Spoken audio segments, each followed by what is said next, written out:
مدرسوں کو برباد کرا دیا، انگریز نے برباد کیا، تحریک اپنی جگہ پر نہیں، ختم نہیں ہوئی۔ حضرت شاہ اسماعیل شہید رحمت اللہ علیہ اور ان کے ساتھی آزادی وطن کے لیے صوبہ سرحد جو آزاد قبائل ہے وہاں پہنچ گئے، جہاد کرتے رہے، یہاں تک کہ سن 1832 کے اندر وہ شہید ہو گئے جہاد کرتے کرتے، چھوڑ دیا لوگوں نے، کتر بتر ہو گئے، لیکن لوگ واپس آئے اور آنے کے بعد سن 30-32 سے لے کر سن 57 تک اپنا کام کرتے رہے، یہاں تک کہ 1857 کے اندر انہوں نے پھر دوبارہ جہاد کو بلند کیا، جس کو انگریز نے غدر کا نام دیا۔ اس جہاد کے اندر تاریخ کو اٹھا کر دیکھو، آج مصیبت یہ ہے کہ مرکز سے لے کر صوبائی حکومت تک کوئی پڑھنے والا آدمی نہیں ہے، بڑے سے بڑا ان پڑھ آدمی بیٹھا ہوا ہے۔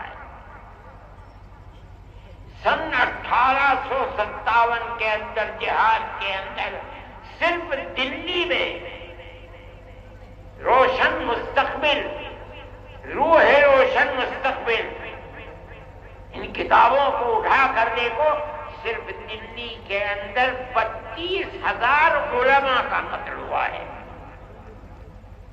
کون لوگ تھے؟ یہ وہی تحریک تھی جو شاہ عبدالعزیز صاحب رحمت اللہ علیہ نے دلی کے ایک مدرسے سے اس تحریک کو بلند کیا تھا، جس کا مرکز اکبری مسجد کو بنایا تھا۔ اس مسجد کی در و دیوار آج بھی اینٹیں دفن ہیں۔ ابھی 5-7 سال پہلے شعیب اقبال جو اسمبلی کے ممبر ہوا کرتے تھے، اتفاق سے وہ زمین کو کیوں کھودا نہیں معلوم، اس کے باقیات مل گئے، لیکن بی جے پی گورنمنٹ نے ان کو باقیات کو باقی نہیں رہنے دیا، اس کو پھر پاٹ کر کے زمین کے اندر دفن کر دیا گیا۔ وہ ایک تاریخ تھی۔ یہ مسجدیں اور یہ مدرسے اسی تاریخ کے نمونے ہیں۔ کوئی ہے مائی کلام بتائے وہ کون سی جگہیں ہیں جہاں سے آزادی وطن اور غلامی کی تنقید کو نکال کر پھینکنے کے لیے مرکز بنائے؟ کوئی بتا سکتا ہے؟ میں مسلمان ہوں، میں کہہ رہا ہوں، علل اعلان کہہ رہا ہوں، تاریخ کی کتابوں کو پڑھو، اگر غلط کہہ رہا ہوں بتاؤ۔ کیوں مدرسوں کے پیچھے پڑے ہوئے؟ ہمارا تعلق کوئی سیاست سے نہیں ہے۔ پھر دیکھیے، جب 1857 کے اندر 2 لاکھ مسلمان شہید کر دیا گیا، ابھی 1-1.5 مہینہ پہلے، بلکہ 1 ہی مہینہ ابھی ہوا ہے کہ جب وقف کے مسئلے کے اندر پارلیمنٹ کے اندر گفتگو ہوئی تو ایک ہندو بڑی بہترین اردو بولنے والا، میرے اس کے باپ سے تعلقات تھے، جو آسام کا چیف منسٹر تھا، اس کا بیٹا ہے گوگوئی، اس نے تقریر کی، پارلیمنٹ میں کہا کہ 2 لاکھ مسلمانوں نے اپنی جان آزادی وطن کے لیے دی ہے۔ ان لوگوں کے نام لیے جنہوں نے آزادی وطن کے لیے اپنی جان کو قربان کیا ہے، اور یہ ایک حقیقت ہے۔ نتیجہ کیا ہوا؟ اس کا ملک آزاد ہوا۔ کیسے کیسے افراد پیدا کیے۔